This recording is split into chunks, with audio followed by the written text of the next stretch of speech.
Hello, I'm Simon, and welcome to today's episode of Pause, Stop, Reset. Our guest for today is the one and only Rintu Basu. He's had an incredible life from his time with the police, becoming an expert and trainer in NLP and persuasion. And in fact, he's the author of the little black book, the Black Book of Persuasion. He's somebody I've met many years ago and again recently caught up with. He's had incredible journeys and has a huge soul. So with that said, Rintu, welcome to the show. Well, thanks for having us here, Simon. It's good to talk to you.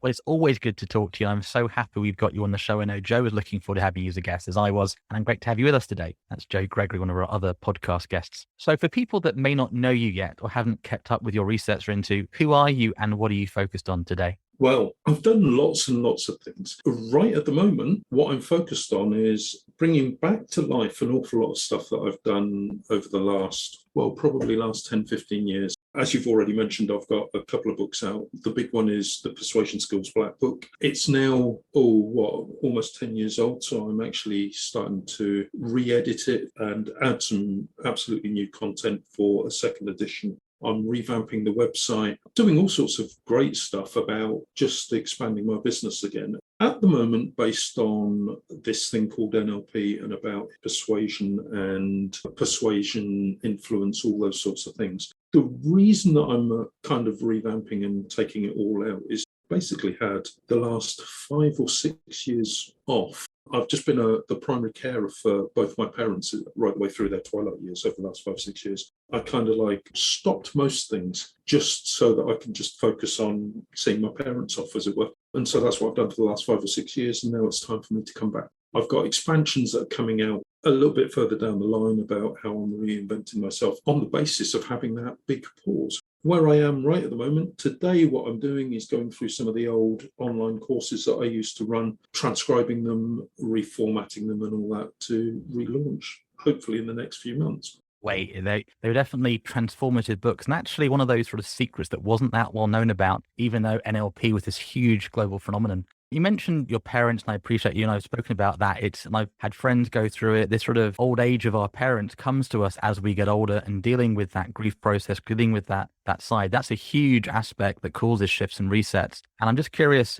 aside from those, what are the other big resets you've had to go through over your life? Well, because I knew this was coming up, I've spent a little bit of time through my memory and actually looking at some of this sort of stuff. And what I've kind of noticed about myself doing that is that actually most of the resets that I've actually gone through have been my choice. I decided to do them. I mean, by qualifications, I'm an engineer, a mechanical engineer. That's what I did at university. That's what I've got a degree in. So I've been a musician, I've been an engineer, I've been a police officer, I've been a trainer and a consultant. I'm now an author. I am fairly soon to be a fiction author as well. And all of those I've actually pretty much done through my own choice. The one that I have struggled with actually was the very latest one, where I became a carer for my parents. That was something that I didn't, and I still don't on some levels really identify with.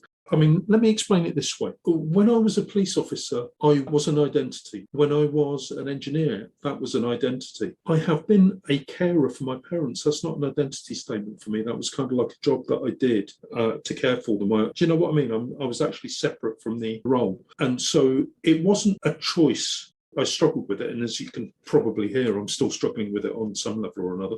All of the others, at the time that I was doing them, I certainly was very much part of that identity. And at the point where I started, if you like, losing that identity, I pretty much shifted to doing something else. I wouldn't necessarily say it was always a conscious choice, but it was very much a deliberate choice of mine to do that. So, for example, when I switched from being an engineer to switched from being a musician to being an engineer, it was prompted by my father saying, isn't it time you got a proper job? But at the point where I thought about it, I kind of went, yeah, it probably is. And, I still have a bit of an identity as a musician, even though I don't pick up a guitar from one day to the next. My identity shifted rather than I just took on another role. And I think that's quite an important thing, especially since I've now kind of recognised the difference between taking on an identity and just doing a role. I'm still not really a carer, I'm glad that part of my life is over, whereas all the others I've still got lingering fondness kind of memories. I could step into those roles again. In fact, indeed, I am. I'm stepping back to that role as trainer and author, quite happily so. Yeah, and I think you brought a really interesting distinction there, that bit of, you chose to go through your resets, with input from people, as opposed to life happened and you having to deal with it, which in many ways it sort of touches on this nature of these things of pause, stop and reset. Sometimes you can be at choice and sometimes they happen to you. I think it's really interesting what you opened up there about, the sort of roles you can take on and off and you can put on, and you have that skill, obviously, with the NLP to go into different mindset, different skill sets and apply them. I'm curious, out of those three of pausing, stopping and resetting, which has been the hardest for you and why do you think that was? I'm never going to give you a straight, simple answer to anything. It is you after all. Yes, go ahead. Yes. So let me give you several answers to that. I think the biggest and hardest one for me has been this recent one. It was a complete reset. Let me just quickly tell you the story. My mother was my father's primary carer, and I think she kind of knew something was going to happen to her, some kind of premonition to it. So she decided that she had to go to India to settle up some affairs and all that sort of stuff. And she also recognised the fact that my father was never going to get there, or they weren't going to get there together without my assistance. I'm an only child. I'm the only one that could really have helped in the situation. So she asked me if I would take them to India so that she could do all of that stuff. So that actually meant that I would have to take 3 months out of the business, a month to get them ready, a month out in India and a month after they'd come back. So I agreed to that, and I kind of put the whole of my business on hold for what I thought was going to be 3 months. And I didn't have any problems with that because actually it was just for a 3-month period. The thing is, we came back from India and my mum was diagnosed with pancreatic cancer. And I kind of knew as soon as that had happened, until she died, I was going to be her primary carer. And as an on-cost of that, I was going to be the primary carer for my father, and that would probably continue until the end of his life, which has now taken 5 or 6 years to get to. So that's kind of what happened. When I originally put the business down, I was happy to step into the role of carer for them both. It was a necessity. But then all of a sudden, that endpoint was shifted massively out into the future. I really, really struggled with that because I don't feel like I'm a particularly carer type of person. I don't think I have or I quite clearly do have the skills and the patience and all that sort of stuff. It's something that I do rather than something that I am. And therefore, I spent the entire time resisting it to a huge degree. So I would say that trying to do that role was quite difficult, and it was because of that. Now, if we sweep that out the way, I would say probably the most difficult out of that pause, stop and reset, the thing that I have probably the most difficulty with is actually stopping. I'll tell you why. It's an odd thing. You see, pausing, putting things down, I think is great. I can be quite inventive and I like doing lots of different things. And the idea of, with my parents, the idea of taking 3 months out of the business to go to India with them and help and support them and all that, I thought that was great. Loved it. So I could do the pause. I struggle with stopping things. The reason behind that is I've done great stuff and I like talking about it, and I like to some degree living in the past. And I think my past informs me about who I am now. I think one of my greatest skills is actually something around accelerated learning. And what that's about is taking stuff that I've done in the past and repurposing it now. So, for example, I used to be quite a good poker player, and a lot of my poker playing obviously was defined by learning the rules and learning how the systems and everything about poker. But it was also about thinking about poker as a language. What are they trying to tell me about themselves by placing the bets that they do? That sort of thing, which is actually my approach to music. I was quite a improvisational kind of guitarist, and all it is about thinking about what is it that I'm trying to transfer from inside my head into the heads of the listeners that are listening to this stuff. If you like, there's a conceptual thing that's happened with me through everything that I've done, where I'm taking stuff that I've done in the past and repurposing those kind of skills for the future. It's like I pick these things up and I never put them down again. And the reason I find it hard is because there's part of me that really doesn't want to stop doing that. I get that. We are going to stop this question and go on to the next because we only have a short time for our listeners today in the podcast recording. But you can get where Rintu has storytelling at his heart, language at his heart. And I love that. And I really love what you were sharing. It doesn't stop you, but I think it's a good place to draw a line there. Here's a simple one for you, hopefully. What's the most important lesson you wish you could give your younger self and why? Oh, do you know, if I could go back and talk to my younger self, I would just go, be bold. Don't second guess yourself. Don't conform to other notions of what other people think you should be. In fact, don't even conform to what you think you should be. Just be bold, lean in, take some steps, and just commit to the things that you're doing. This is the thing that I kind of realized only just recently, because I have sort of done it. So every time I've gone into a new role, I've taken on that identity. When I was a guitarist, I really was a guitarist. I used to, walk around with the thing in my hands all the time. When I was a police officer, you could tell I was a police officer, and I live and breathe training methodology and how you do it and all this sort of stuff. Because I step into those identities, what I recognised about my parents is I'm not really a carer. Now, the big deal about this is you could just be bold and step into any of these kind of identities. I've done it, and I wish I'd just done more of it. There's so many things that, almost stepped into and didn't. And it would be great just to put down what I was doing and go, look, have a go at being a magician or a stage performer or a stand-up comic, or there's loads of those sorts of things that if I'd been a bit bolder and just, decided to have a go, so much more I could have experienced in life. And instead, what I chose to do was conform to other people's, and I suppose to some degree my own notions of what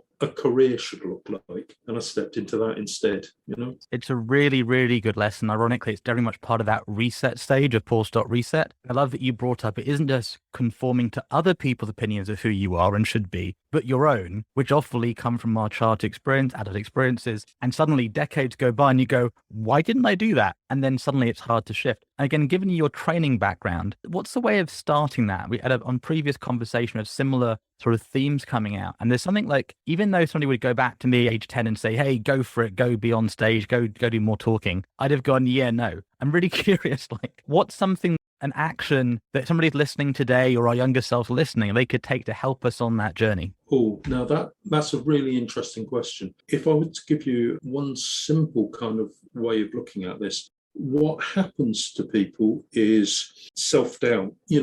Babies are born with a fear of loud noises and falling, and that's it. And then we install all that doubt. And when I say we, I mean they themselves do it as well. So there is a thing around the amount that you doubt yourself about things. And it is a natural occurring thing, because if you think about it, you have a comfort zone, and within that comfort zone is everything that you're comfortable with. The reality is that all of your learning, your growth, your development, all the exciting things that are out there are outside that comfort zone. And by the nature of it, that they are actually uncomfortable. Sometimes that's a big thing, sometimes that's a small thing.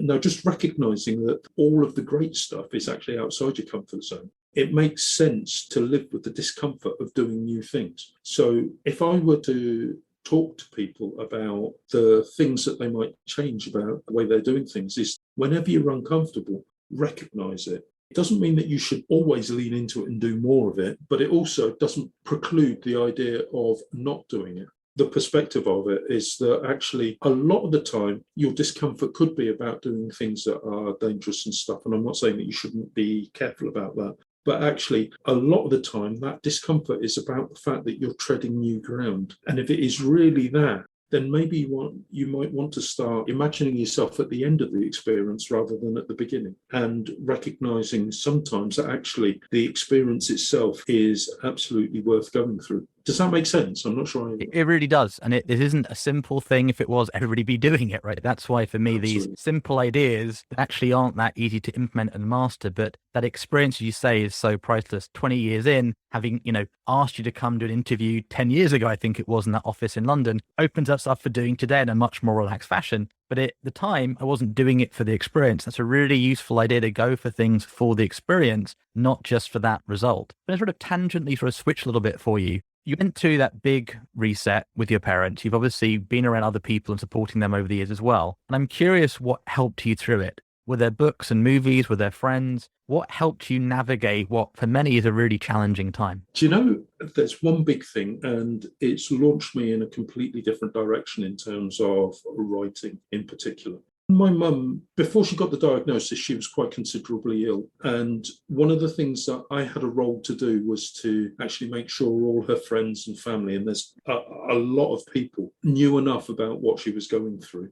And I had quite difficulty with that, because you can imagine it's quite an emotional time. And it started before she actually got the diagnosis. She was very ill. No one knew quite what was going on, and she was at death's door several times. She's got family all over the world, friends and family all over the world. I had a commitment to try and keep everyone up to date with where everything was going. And the way I was doing it was actually through Facebook and Messenger and writing reports, and very quickly got down to a couple of things. Firstly, the way I was initially writing it was very downbeat and very maudling, I suppose. That's not my mother, and it's also not me. And I kind of went, well, I'm hoping my mum's going to come out of this. I mean, it's going to take months, but I'm hoping my mum's going to come out of this. It's going to take a long time, but I want this to be happy and upbeat and motivational, and I want people to read it, basically. I did a complete reframe on the way that I was looking at stuff. I was trying to make it fun and informative and funny. And after a while, I started, with my mum's permission, going public and actually posting the stuff on Facebook. And surprisingly, I've got quite a huge following for a lot of it.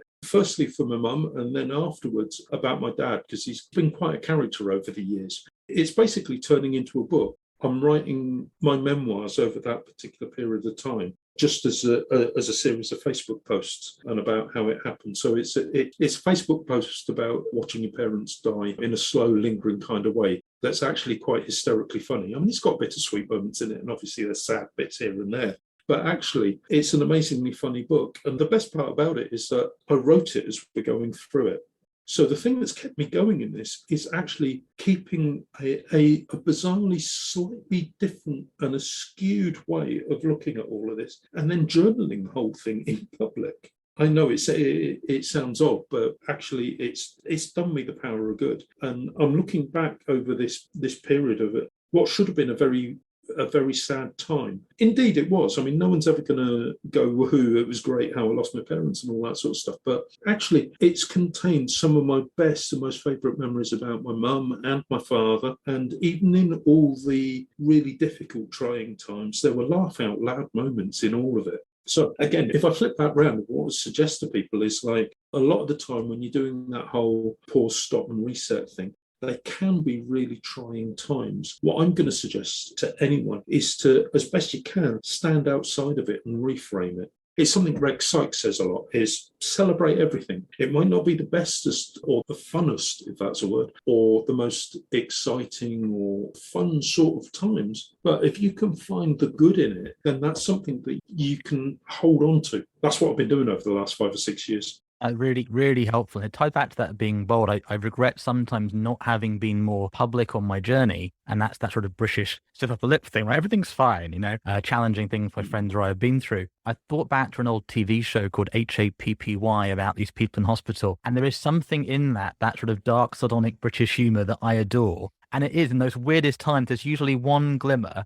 Especially when you look back on it, it's a good thing having that to draw on, but it can be hard to do. So a good reminder to do that journaling, whether it's in private or public, to do it as you're going along, because there are insights, there are lessons, and you'll see it in the journal. Nil desperandum, don't let the bad days get you down. There are these highlights sometimes, but it isn't easy, and they're really useful. So aside from your book, which is recommended, are there any books or movies that you recommend people watch that have changed your life? Loads. Okay. The thing that's changed my life so completely and totally, it's basically Doctor Who. If there was one thing that I would stand and say, this is the theme show of my life, it's going to be Doctor Who.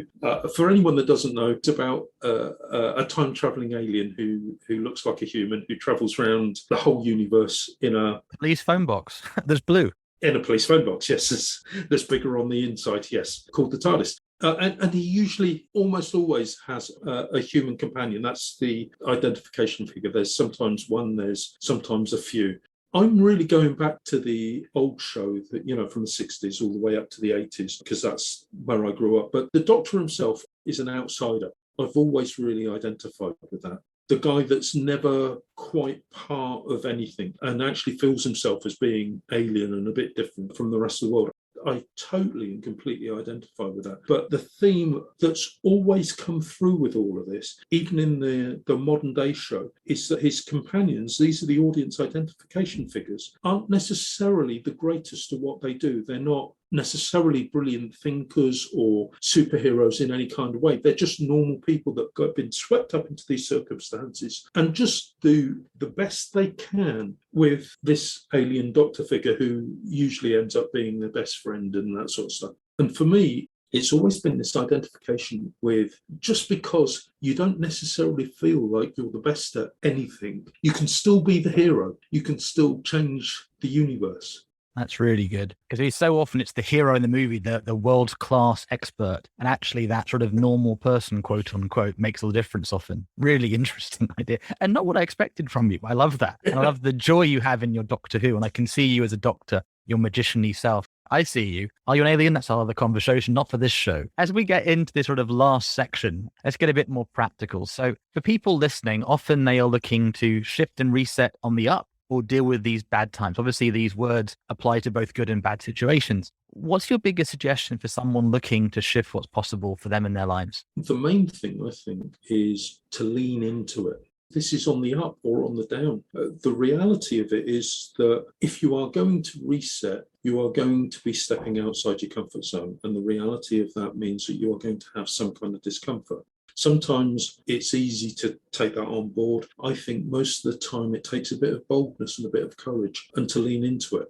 The issue, and this might be coloured by my recent experiences, but I think it's fair on any kind of level, is that it's the resistance that causes pain. To resist the changes is to perpetuate a separation between you and what's actually happening. My reality, as I understand it now, is just to accept that those changes are going to happen, and to accept the fact that they're not necessarily always going to be comfortable, and then just commit to moving on with it. It's one of the biggest things that I wish I had actually learned at the beginning of dealing with my parents. If I'd lent into the thing, and I can think of several structures that I've used right now from the other side. I wish I'd known it at the beginning, was to say, like, in the same way as I turned around and went, it is only for 3 months, I'm taking them to India and we're going to have a great time out of it. We'll get some brilliant memories out of that. Let me just put my business down and go and have fun with my parents in the way that I used to when I was a young child, which is exactly how we went to India. And it was great fun. If I had applied that to what happened afterwards, okay, maybe watching my mum die of cancer is not exactly ever going to be the greatest of fun things. But if I had lent into that and gone, okay, I feel like it's unfair that I have to go through this and I hate everything that's happened to my mum, but let me accept it, because resisting any of this is not going to change any of that. Let me just accept it for what it is, and then learn to celebrate the good in all of that. Pretty much what we did, but it took me a long time to realise that kept my sanity through that downturn. And I think anyone that is going through the reset period of any of this sort of stuff, whether it's on the up or whether it's on the down, you have this discomfort feeling. I think just leaning into that and going, let me accept that that's happening and it's all part of the process. So let me accept, commit, and then just move through it. It makes complete sense. I'm nodding away. I've been through this, sadly, several friends, several family with the big C, with cancer and others. And it's really hard. And you explained it really easily or really clearly. It isn't easy. And, so much of our lives is spent avoiding discomfort. As a younger man with the military training, with martial training, you're like, you can go put up with it. You're like, I don't like that stuff. I like a comfortable life. And so being with this is not going to be easy. It's a whole other conversation, a whole other show about that stuff, but completely spot on. It's not easy to do though. And I think that understanding, and it's something we've come across, you and I have been around this idea that there's a comfort zone. Anything you want outside of that, it's going to be uncomfortable. The very definition of it. But even though you know it, we're so not used to it. And in a world that is changing and lives that are changing, it's almost cliched going, becoming comfortable with the uncomfortable, especially in a world where you have responsibilities, right? If it was just you taking care of yourself, that's one thing. When there are other people that rely on you, that's a whole different conversation. That stresses and resisting it while also not giving up. And so taking a big breath in and relax. Yes. Full stop reset moment. So, it makes complete sense. I love it. We like to make things super simple. As you know, I'm Simple Simon. For our listeners and for myself, what's the one takeaway that if they're talking about this show a day, a week, a month from now, you want to be left with? What's that one simple takeaway? That's a really good question. Just leaning into that. Anything that you resist will persist. The idea of just acceptance of whatever it is and then allows you to move on. It's about creating enough acceptance for what is to be able to move into something that isn't. 5 or 6 years ago, I would never have considered myself a comedy writer. I mean, I've done some stand-up, but I didn't think of myself as a comedy writer. That's kind of ingrained in my personality, so much so that I've got a range of novels that I would like to think would be quite funny, a range. I've got a book about me dealing with the death of my parents, which I think is hysterical. Well, I know it's hysterical because I've already tested it on the people that have been, reading it as we go along, as it were. Now, that's not something that I could have come out with if I hadn't had the experience that I've just had. What I would suggest to people is whatever's happening in your life, if you try and resist it, if you grumble and you complain about all of this sort of stuff, it just persists. It lives, it rents space in your head and it keeps coming back. Actually, here's a good idea. Because of the relaunch of the website and stuff, I'm looking at my website and all the tech has changed. The software's changed. I look at the back end of my website and I go, I have no idea of what's going on here. And I spent a good couple of days muttering and complaining and whinging about how I don't know how to do anything with the back end of my website anymore. Now, the reality of that is 2 or 3 days later, I've had so much of a whinge about it. Nothing's changed. I've still got to do all the stuff that I've got to do. And I've now finally got to the, right, everything's changed. So what? It's time that you go off and learn the new stuff so you can get on and deal with it. And, in a matter of hours, I'm back in a position where I've sort of got an idea of how I am dealing with it. I could have done that 3 days ago if I just stopped and said, well, it is what it is. Now let's just get on with it. I'm laughing because you're like, this is exactly what this is about, right? And you're not a beginner at this stuff. You're like, wait a minute. If I'd stopped thinking that way about 2 days ago, I'd have said, okay. And it is funny. It's this weird Monty Python moment where you go, aha, I am the problem. Okay. Yes. Life's irony sometimes. I have a sense people might want to get in touch with you, connect with you after the show. What's the best way for them to get in touch? It's basically via the NLP company website. There's contact details and all sorts of stuff on there. Please be a bit forgiving about the website because it's not been touched for a good number of years. So there are bits broken on it, but I'm working on it right now. It's going to be revamped over the next month or so. It's all good. It'll be in the show notes. It's the NLP company, the N for nut, L for lemon, P for Peter, company.com. I think it's been really fun having you here. Having been through this, are there any people that maybe we don't know or we do know? Who do you think you'd love to listen to answering these questions? Who would be an amazing guest for our listeners to get to know? There's one guy that, in fact, has helped me through a lot of this stuff, although I've never met or talked to him. It's a guy called Elrod. There's 2 books of his that I've read. One's called The Miracle Morning, and the other one is The Miracle Equation. The Miracle Morning has got a number of series that he's co-written with other people. He's had a phenomenal life, and he's been through an awful lot of this stuff. He started life as a salesman, had a car crash that meant that he should never walk again, and he went through a massive great financial crash and lost lots and lots of money. He was then diagnosed with cancer, and he's beaten that, and he keeps reinventing himself like that. Those 2 books have made a significant difference in my life recently, and I would highly recommend both of those. But in terms of the stuff that you're talking about here, he would be great to have on your podcast.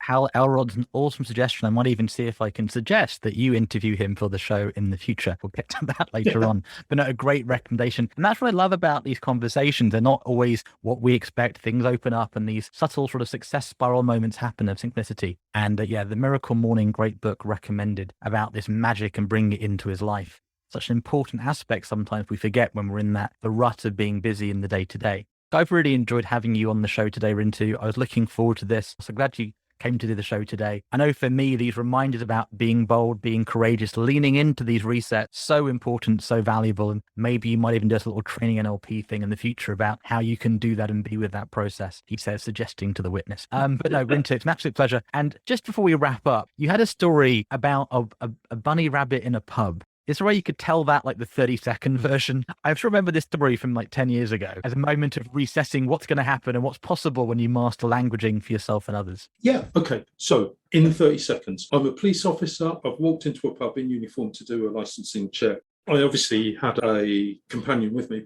Bottom line, we've just walked into this pub. I'm completely new to the area. I'm this guy's sergeant. We've gone in to do a licensing check. This was about lunchtime, and there was only 3 other guys in the pub. They looked, should we say, like people that would be normal customers of police officers. The guy that I was with turned around to me and said, "We're in for trouble here.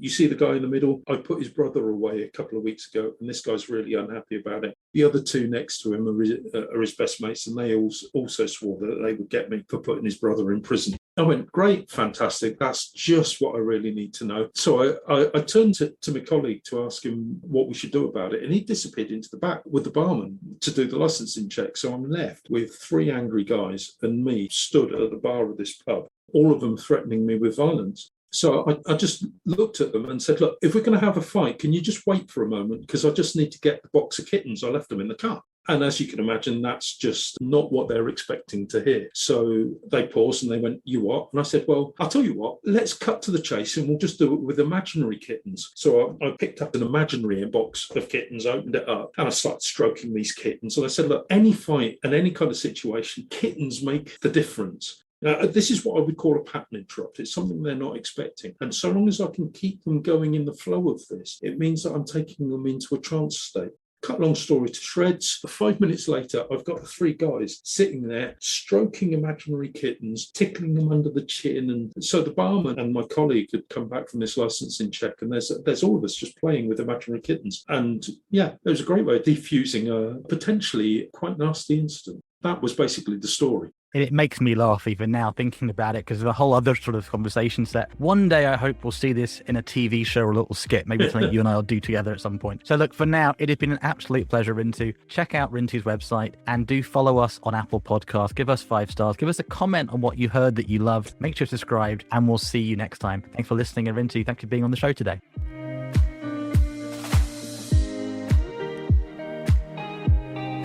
You've just heard a great podcast. Want to start your own? Email jason@apodcastcompany.com.